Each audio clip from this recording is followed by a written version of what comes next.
I'm Hanson Hosein, a former journalist. Hanson Hosein is an NBC News correspondent. Hi, Lester. Well, it's quite an Turned amazing filmmaker, turned educator, We're in this incredible time of disruption. and now the director of the Communication Leadership Graduate Program at the University of Washington in Seattle. In our program, we recognize Seattle as a storytelling capital of the 21st century. So in this season of Four Peaks, I'm setting out to connect with the business and creative leaders at the forefront of using storytelling to tackle today's biggest challenges. Join me on this ride. This is Four Peaks.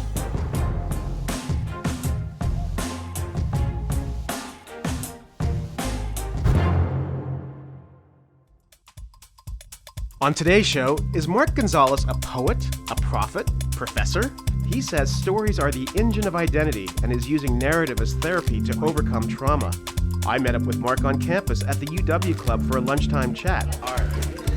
Hey, Hanson, good seeing you. Joined by members of his family along with students and alumni from our graduate program, we embarked on a conversation about technology's impact on humanity and what does it really mean to be human. Well, Mark Gonzales, thanks for joining us for this really great conversation we're about to have. We'll get to explaining who you are a bit more later on, but I want to start with a passage from your book, which I love the title, In Times of Terror, Wage Beauty. And there's this one quote that really stood out because we're a program in our graduate program about storytelling, and this just really struck me. Speak now, speak often. In a world of forced silence, it is a micro-strategy step towards the reclaiming of voice. Yet always remember, it is not enough to teach soft voices how to speak. We must teach loud voices how to listen. And I'm thinking politics in America. I'm thinking of a lot of things right now. But as you think about the work you're doing and the challenges, the wicked challenges you're trying to overcome, what's the one thing that you are put on this earth right now to solve? To solve is a really interesting question. I think there's one energy that I'm put on this earth to offer, and that's to love and to give. And then where that gets placed varies depending upon what part of the planet I'm in. I'm really fascinated by how human beings learn to be human, for better or for worse, because that's what we're all acting out every day, our definition of what we think it means. Yet some of us are acting out a definition that includes harming others, whether it's one person or thousands of people. And I'm like, how do we unlearn that behavior? And I think that for me is really the issue I'm trying to solve in 21st century education, which is how do we learn a better form of being human? We've been hurting each other since we were human. It seems to be part and parcel of who we are. What has changed, or what is the opportunity that we have now that's different from the other times that we've been hurting each other? Well, I think since the beginning of humanity, you could say, if we have been hurting each other, then the question becomes, have we not grown? In 150,000 years of our current ideation as Homo sapiens, are we still stuck in, the beta version? I'd like to think we've evolved since then. And if we've evolved since then that should no longer be an excuse of we've always done this.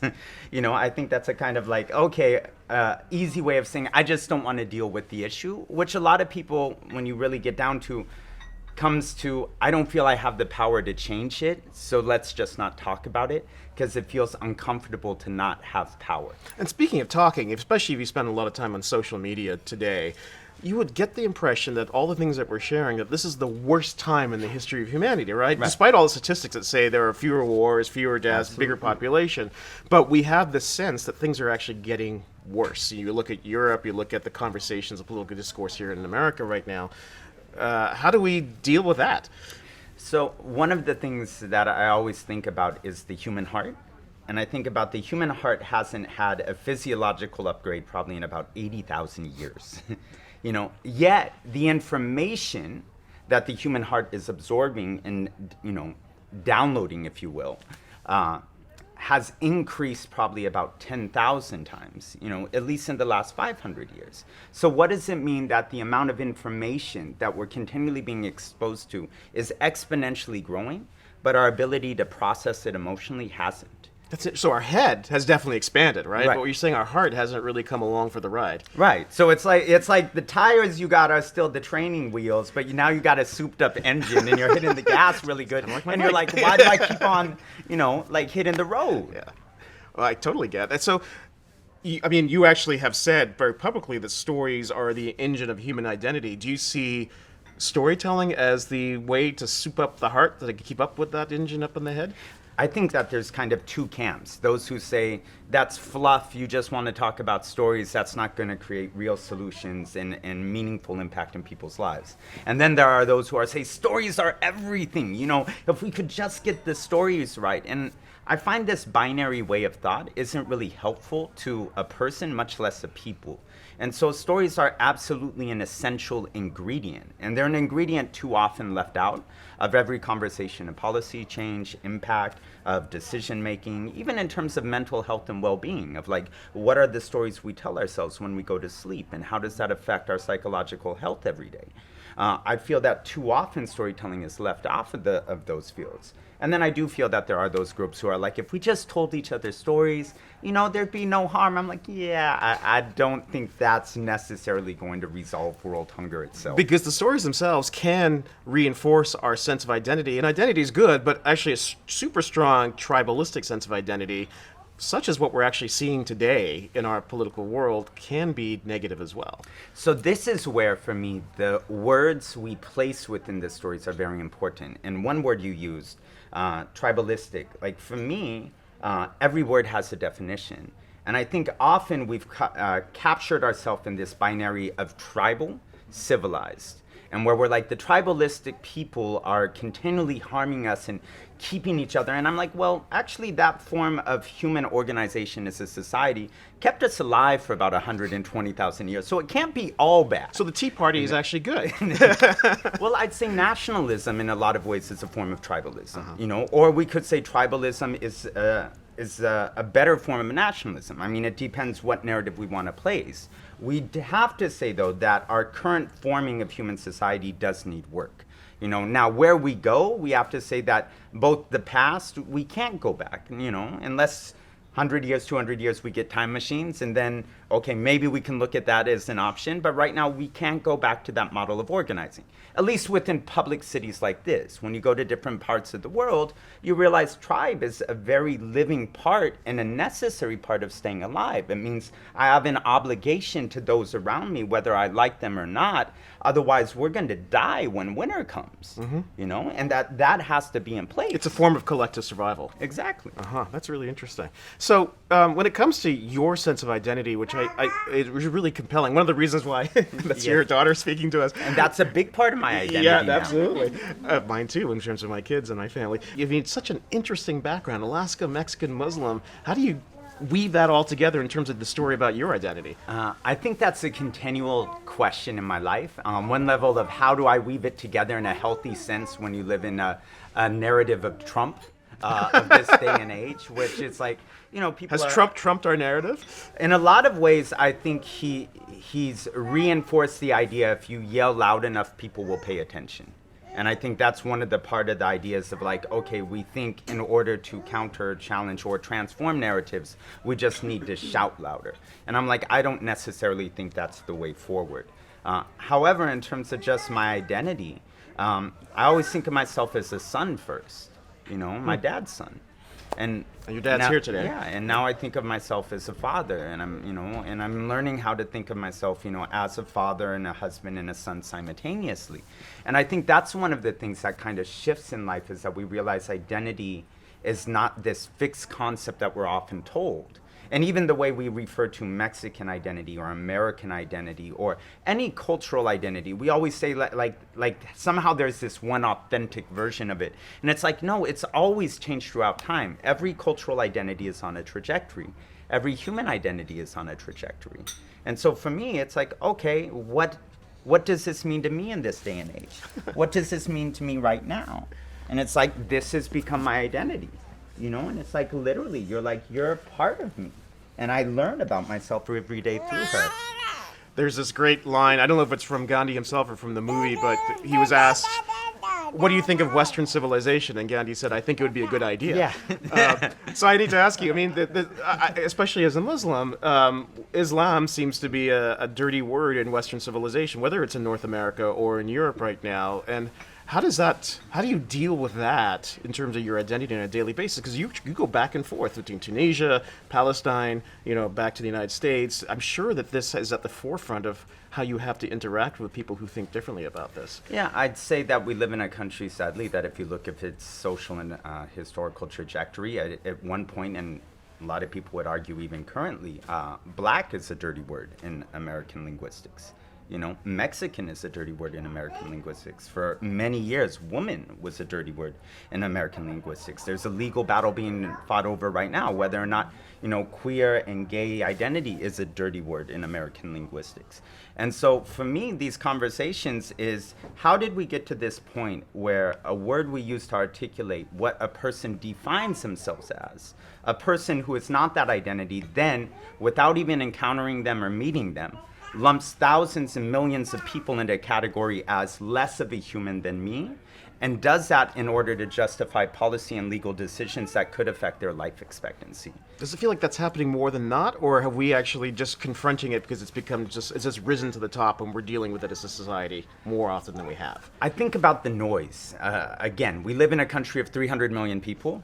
220 million are registered voters. Only about 30 to 35% of those are registered as as Republican, which is about 40 million. And then if you look at Trump, he's taking about 30% of that. So you're looking at about 11 million people. And then we're responding, oh my God, all these people, hate Muslims and Mexicans, etc. And it's like, actually, that's less than 5% of the American population. But they control the discourse. We read it all the time. And I think that's, again, about where we have to talk about, similar as we're having conversations about the education of the consumer. How do we talk about the education of the audience? In terms of storytelling isn't just about speaking. It's about people who listen as well.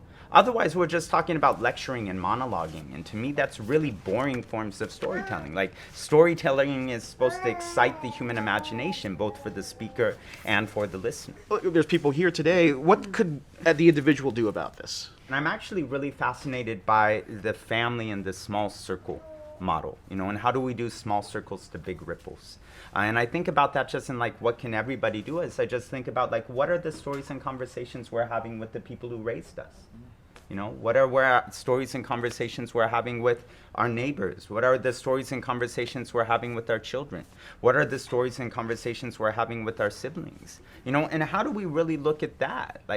Okay, often we run to someone we don't even know of, I need to convince them to something, and we don't even just stop and say, well, actually dinner tables, and just family gatherings, and our aunts and uncles, and and everyone's always like, oh, the crazy aunt so-and-so, or crazy uncle so-and-so. It's like, well, they're part of the conversation too. How can we intentionally place those conversations of okay, we need to discuss this, and in ways that isn't about, and I've really been thinking about this, a theory of change where no one gets thrown under the bus.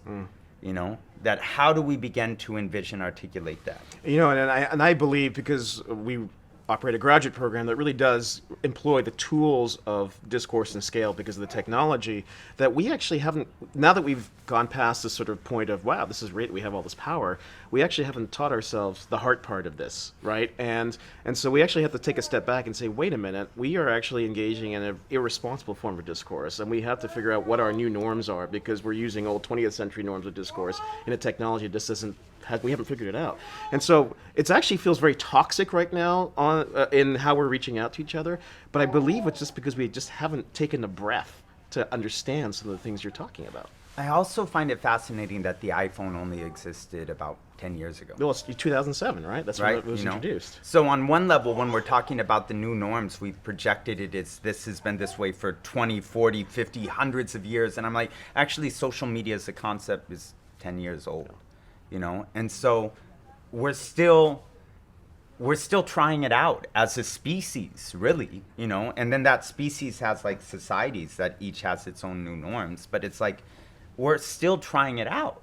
And I find actually you see more and more people unplugging, because they're like, I can't take the snarkiness anymore. You know, I can't take the noise. I just really want to connect with people.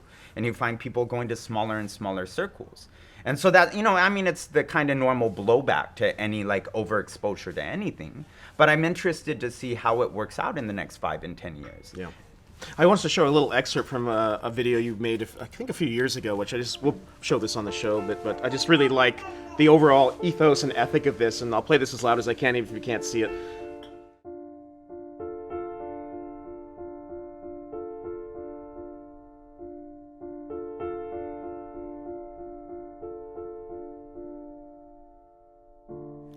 We live between crosses and crescent moons, prayer rugs, cell blocks in a ballot box, prisoners in presidents, resistance and resilience, hope in a hurricane, hope in a hangman, hope in a hang noose. When our children are elders, their children will call this time we live in the era of wounded dreams, when systems openly assassinated imaginations. No one tells stories anymore. It's as if we believe gravity is real and unicorns are not. We've swallowed the sugar-coated cyanide that tells us the narratives of the invaders hold more truth than the memories of my grandparents. How damaged our belief systems are. So, beautiful stuff. The hope and the hangman. There's this dichotomy. And you are the CEO of this organization. I think it's the Center for Narrative. It's not therapy, it's narrative growth, right? Yes. You see stories as a way to heal in this situation. How are you applying that concretely right now in the work that you're doing? Well, so narrative growth is actually a concept that's trying to bridge two existing fields. One coming out of the UK, which is called post-traumatic growth, and another which has existed, which is basically the core of Freudian thought, which is talk therapy, you know, which has become commonly known in public discourse as narrative therapy. Each of these deal with the concept of like the role of story in the human psyche and human imagination. Just how do we learn to be? You know, how do we learn the value of ourselves? How do we learn what is possible and what is not possible for us and for people who look like us? And that's a question everyone who looks in it in the mirror answers differently, you know, depending upon their culture, age, gender, identities, and all the many subsections of identity. And post-traumatic growth really looks at this idea of, in a conversation and discourse around healing, there's this idea of there's a normal. And if we can just get people who are broken back to normal, they'll be okay. You know, and narrative therapy is one technique of that. Of like, okay, if we can use stories to access the subconscious of people, maybe we can better understand why they think they're not okay and get them there. And isn't the broken part of their story? And you shouldn't really want to get them to normal. You actually say you should embrace the thing that broke you because that's part of your narrative now. So post-traumatic growth looks at, you know, what people would call the archetype of Batman or Superman. Really tragic childhoods, but really developed amazing superpowers out of it. So the origin story really matters. Yes, Yeah. absolutely. And so narrative growth is really how do we place that concept into different sectors, fields, and cultures across the planet and say, do with it what you will. But here's a skill set for really transforming the way you look at yourself when you look in the mirror, as well as the way you look at people who are different than you. You know, and how do we then say, okay, we're going to use stories as a precursor to theories of change, social media, models of transformation, but we're not going to exclude it and we're not going to put these in a binary. So you and I have spent a good amount of time in the Middle East, Israel, Palestine, especially when you look at that conflict. And it always annoys me when people say, well, that's been going on for thousands of years. It's not true. It's only been going on for a few decades, really. Yeah. So these are people who generally get along. How do you apply this to that particular situation? Well, I think actually if you think about kind of the last... It's really interesting because if you really look at the role of narrative, even in terms of conflating Jewish and Israeli identity, I mean, the role of media and the role of movies really in conflating the horrors of the Holocaust to a public population through movies and through cinema in order to get general society to say, this happened. Do not turn away from this so it never happens again.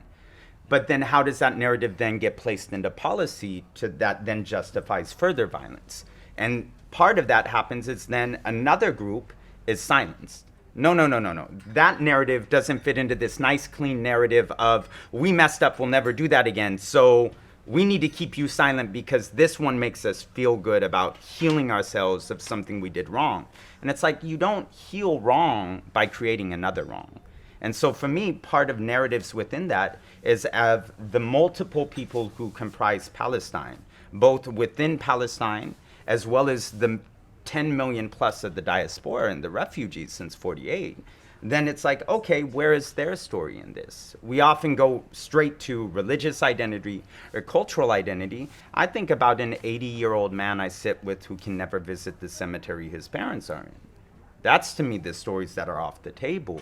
It's like, can I go home and visit, you know, the place my grandparents are buried? Where my orange trees grew in Jaffa or Yeah, something like that. Yeah. how do we really get back to that and allow people to unplug from kind of the initial default reaction that we've been conditioned and taught to of like this or that or you're wrong or you're right, and go back to there are human beings here. And so let's have a conversation of what is happening to these human beings. So that way we can make it right. Are you trying to accomplish some of that in your newest project, the New Medina, which is in Tunisia, which is an interesting place because Tunisia is where the Arab Spring actually sprung from a few years ago. And from what everybody's talking about is the only successful country to actually have made the transition from the Arab Spring. Yeah. And I understand your wife is Tunisian as well, Yes. so you actually have a connection. So what is it that you're trying to accomplish in there that maybe give us hope that this can spread throughout the region, maybe throughout the world? So when people think of Tunisia, often you either have this glamorous, there's the Arab Spring, it was the first country, you know, to successfully get rid of the dictator, and the original Star Wars was filmed there in the South. It's amazing. We got a picture of that, by the way. This is where Luke Skywalker grew up in Tunisia. Yes, And this is Luke where is Tunisian. and this is where Mark's daughter went on a camel ride in Tunisia. Yeah, absolutely. You know, who knows? Luke's Muslim. Oh my God. Wow. Wait a minute, mind blown. You know, but on that concept, then there's another narrative which happened. There were 2 horrible shootings that happened in Tunisia this year, you know, and when you look at Africa as a whole, it's like 30 to 40% unemployment rate. And, you know, and it's easy to look at that narrative and get caught up into a kind of also nothing is possible. Oh my God, everything's failing. And 3,000 people have gone from Tunisia to fight with ISIS, right? Yes, absolutely. You've got this incredible weird tourism has died, you know, diaspora, all that kind of stuff's happening at the same time. You also have a 97% youth literacy rate and almost 100% bilingual rate of the population going on to trilingual because the schools are now teaching English within most of the high schools. American University is opening up its second campus in Africa in 2020 there. In Tunisia? Yeah, in 'Cause Tunisia. they're in and Egypt Tunis. already, right? Yeah, So they're that going was to the Tunisia. first one, so Yeah. the second one will be there. MIT is looking up at developing an incubator in North Africa. The D School's looking actually a little bit north in Spain. So Stanford's D school. Yeah. Wants to go to The New Medina for us was really being in Sousse for an extended period of time these last 5 months, and then several times over the last 4 years just doing the listening parties there and across the nation. And really listening to what people were saying, which was, we've got talent, we got skills, we've got cultural capital, we've got creative capital, we just need a chance. You know, and that's the thing with people. You realize as you travel across the world how brilliant so many people are, and they're like, I just need a chance. You know, but sadly, chances are often seen on boats in other countries, you know, and that's literally between Tunisia and Libya as one of the largest crossing of refugees into Europe, you know, every year for, I think it's over 167,000 annually between the 2 countries. And when I think about that, I think about why is it that we always have to go somewhere else to grow and to thrive? You know, what can we do to not just, quote, help refugees, but prevent refugees? You know, what if you can create a space for a person to actually grow up in their homeland and say, everything around me is beautiful and wondrous? And as Lutfi El Gandari would say, who's one of the founders of the first Impact Hubs, Impact Hub Madrid, who's actually Tunisian, how do you change the world from the city you're in? So when we were discussing whether Impact Hub Sousse would live within the New Medina, he's like, the question isn't how can people help Tunisia, it's how can the world change from Sousse? Nice. And I think that's really the kind of question and dialogues and spaces we want to create with the new Medina, through a storytelling lab, through a co-working space, which Zeus currently has 0, through children's programming, because Medina's across the region, and once you get into the Levant, which is like in Jordan, Syria, Palestine, you realize the Medina is often seen as the poorest part. And Medina is Arabic for city. Yeah. Yeah.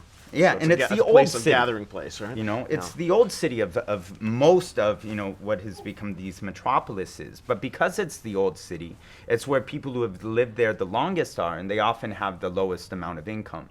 And so people then create narratives, that's where the poor people live, oh, that's where prostitution goes on, and you go into the areas and you realize how beautiful and wondrous it is and how rich in heritage and stories and culture it is, and you're like, wow, this is where we want to plant the seed.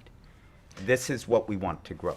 That's beautiful and remarkable, and I've been to many of those places, and I agree with you. That's a good place to start. So, I actually, you didn't see this, but my introduction to you was I called you a poet and a prophet, Mark Gonzales. So I wanted to thank you, so I hope you continue to inspire us and lead the way as well. So thanks very much Thank for you your time. very much. Thank you. Thank you.